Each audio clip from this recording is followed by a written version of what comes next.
Mil Quran. Waqad qara'tu kutuba hadzal ilm ala jumlatin minal a'immah. Sufini sekarang mula Said Muhammad bin Alawi Al-Maliki menyebutkan tentang sanad. Bukan sanad kitabnya ya, sanad ilmunya. Karena banyak sekali orang itu sekarang ini salah faham, yakni apa ya? Macam ada unsur taklimi. Unsur apa? Taklimi. Taklimi itu maknanya saya baca kitab ini dari siapa, kitab ini. Terus maknanya saya tidak boleh baca kitab kecuali kitab ini juga pernah saya baca. Tak macam itu. Said Muhammad pun mengatakan hadzal ilm, maknanya saya pernah belajar ilmu ini, bukan kitab ini. Selama Anda memahami basicnya, kemudian guru Anda mengatakan pemahaman Anda benar, itulah yang namanya sanad. Ada semacam fahas daripada seorang guru. Dulu para ulama tafsir juga macam itu.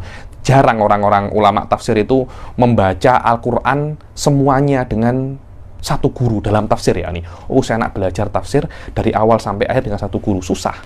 Bila nak selesai, rata-rata mereka mempelajari mungkin tafsir Al-Baqarah saja. Setelah Al-Baqarah, gurunya akan cakap, selain Al-Baqarah, Anda berjalan seperti jalannya Al-Baqarah. Kemudian sama gurunya dites. Oleh gurunya dites macam mana pengetahuannya. Ketika sudah dianggap dia sudah mampu, baru apa? Baru dikatakan Anda ini sudah mempunyai sanad. Sudah mempunyai sanad. Dan apa ya, menurut saya sanad itu adalah penguat. Inti daripada ilmu itu kefahaman. Karena kalau Anda punya sanad tapi tidak faham, apa guna? Malah itu mempermalukan guru-guru Anda. Yakni, oh sanad saya tinggi, tapi Anda tak paham apa-apa. Apa guna? Terutama di dalam beberapa ilmu, yang ilmu ini terbina daripada mumarosah akliyah. Contohnya ilmu kalam, ilmu mantik. Tak ada guna Anda mengatakan, saya minta sanad mantik Anda sampai Ibnu Sina. Orang akan tertawa Tuan Azmi. Untuk apa sanad mantik ini, untuk apa? Mantik ini la yukhad bisanad, tapi yukhad bil mumarosah akliyah. Apalagi akidah, saya minta sanad akidah Anda. Itu saya kira malah lebih berbahaya itu. Benar, itu sangat berbahaya sekali. Kenapa? Karena kalau Anda meminta sanad dalam akidah, Anda ini muqallid. Saya punya sanad dalam akidah saya. Maknanya siapa sanad Anda? Fulan. Maknanya Anda ini macam beriman dengan sanad. Anda tidak beriman dengan akidah. Tidak beriman dengan akidah. Karena itu, akidah itu kena Anda itu mujtahid di dalam akidah. Agar Anda keluar daripada zulmatit taklid di dalam akidah. Bahkan kalau Anda ambil akidah dengan taklid, itu berbahaya. Karena Imam Sanusi di dalam beberapa kitabnya mengatakan ini tak sah akidahnya. Maknanya Anda kafir. Di dalam beberapa kisah. Tapi alal mu'tamad inda ahli sunnah, muqallid itu athimun. Cukup ada potensi Anda itu mukhallat finnar dengan mengambil akidah taklidan. Itu menurut saya sudah sangat berbahaya sekali. Sangat berbahaya sekali. Apalagi ada beberapa orang itu mengatakan kepada saya bahwasanya Imam Asy'ari ini tidak punya sanad akidah ahli sunnah. Macam itu, Suf. Sanadnya Imam Asy'ari itu kepada Mu'tazilah. Karena memang dulu Imam Asy'ari sampai umur 40 tahun Mu'tazilah. Kemudian patah balik menjadi ahli sunnah wal jamaah. Sanadnya ke ahli sunnah ini mana? Sampai kepada Rasulullah SAW. Tak ada. Loh, kalau saya malah pening kalau sampai ada sanadnya yang benar-benarnya Imam Asy'ari itu ame akidah mutasilan bisanad. Ini malah pelik. Maknanya taklidan an taklidin wa hakada. Dan ini malah bermasalah.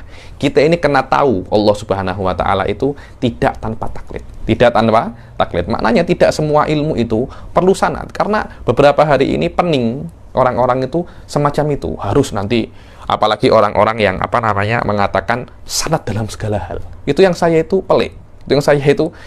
Maknanya setiap kitab, setiap huruf harus ada sanadnya. Kalau gurunya tak baca ini, kita tak baca. Nanti gerakannya gurunya apa, semuanya ditiru. Wallahu a'lam, saya kira Islam itu tidak semacam itu. Islam itu adalah manhaj, usulun kulliyah, dan itu yang diisyaratkan oleh Syed Muhammad bin Alwi al-Maliki, yani fahadhil usul kulliyah. Saya akan mengajari Anda usul kulliyah, dan itulah makna qauluhu ta'ala, al-yauma atmamtu lakum dinakum. Hari ini aku sempurnakan agamamu. Yakni apa agama ini? Apakah segala masalah disebutkan dalam Al-Quran? Tidak. Akan tetapi segala usulul kulliyah ada dalam Al-Quran. Maknanya kalau ada masalah yang baru, Anda bisa kembalikan kepada usulnya. Dan itulah yang namanya agama. Itulah yang namanya apa? Itulah yang namanya agama. Bahkan segala ilmu itu seperti itu. Guru Anda akan mengajari fa'il itu marfu. Nahwu, Sufini, nahwu. Fa'il itu apa? Marfu. Tidak akan mengajari setiap lafaz daripada fa'il. Qoma zaidun fa'il, doroba amrun fa'il. Terus sampai semua fi'il disebutkan. Oh, guru saya tidak pernah sebut fi'il ini, tidak pernah sebut masya zaidun. Maknanya saya tidak tahu apa i'rab zaidun ini, saya ini tidak tahu. Saya kena tanya guru saya, dan ini malah saya kira sangat berbahaya. Manhaj seperti ini sudah di-warning oleh Imam Ghazali di dalam Qistosul Mustaqim. Namanya ini adalah manhaj taklimi yang usulnya itu dalam Syiah al-Batiniyah al-Ismailiyah yang pada saat itu sedang viral pada zamannya Imam Ghazali, dan oleh Imam Ghazali ditulis secara jelas di dalam kitabnya namanya Qistosul Mustaqim. Qistosul apa? Qistosul Mustaqim. Karena Imam Ghazali mengatakan, yakni guru kita ini sebenarnya adalah Rasul Shallallahu Alaihi Wasallam. Masyayikh kita ini mengajarkan kita adalah sebagai qawaid kulliyah. Saya ajarkan Anda qawaid kulliyah, basic-basic agama. Kemudian akan saya tes bagaimana kefahaman Anda tentang basic-basic ini. Dan basic ini tidak bisa diambil mudah, bukan setahun 2 tahun. Anda akan ambil basic agama ini sikit-sikit lama, 3 tahun, 4 tahun. Ya, ini jangan Anda kira Anda doktorah itu sudah mujtahid mutlak. Banyak orang itu saya tengok macam itu. Oh, ini orang ini profesor tapi masih punya madhab.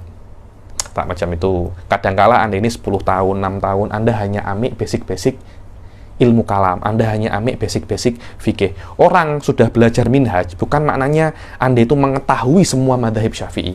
Tidak, tapi Minhajut Talibin itu adalah khulasah daripada madhab Syafi'i. Maknanya semua qawaid kulliyah di dalam madhab Syafi'i ada di dalam Minhajut Talibin. Setelah itu, Anda boleh praktikal fikih secara tatbik. Inilah yang maknanya Inilah yang maknanya qawaid kulliyah. Kemudian masyayikh akan exam Anda. Mungkin examnya tertulis, mungkin examnya tahriri. Ketika Anda pas exam itu, disitulah Anda akan mempunyai sanad. Tengok bagaimana Syed Muhammad bin Alwi al-Maliki mengatakan, laqad qara'tu kutubah hadzal ilm. Aku membaca kitab-kitab ilmu ini.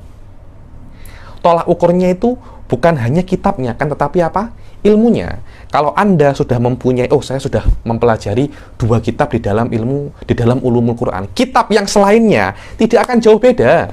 Tidak akan jauh beda. Yang membezakan hanya detail dan tak detail saja.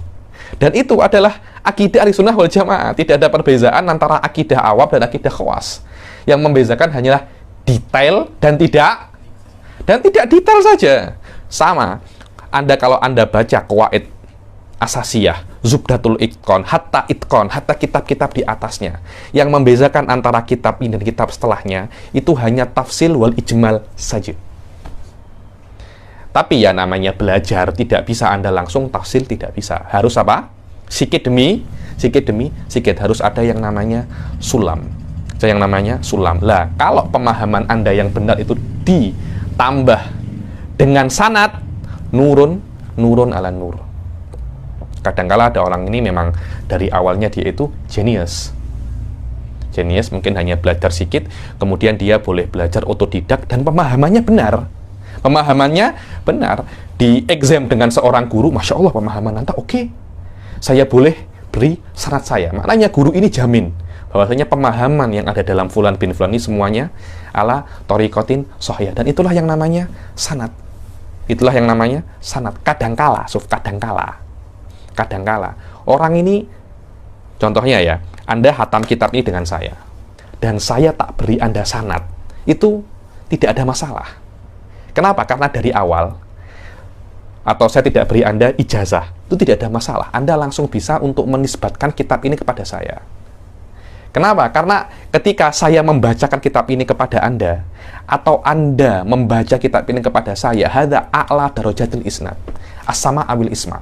Bahkan ijazah, dibilang ajastuka, qabilnal ijazah, itu adalah derajat yang paling rendah di dalam tahammul. Di dalam apa namanya? Turukut tahammul itu yang paling rendah.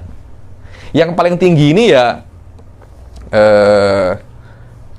Anda membaca atau saya membaca, itu adalah turuk tahammul yang paling kuat. Sama atau isma. Dulu saya ketika saya belajar nahwu dengan guru saya namanya Syekh Ali Subromilsi yang ada di Hadramut dahulu, saya cakap, saya minta sanad. Beliau tertawa.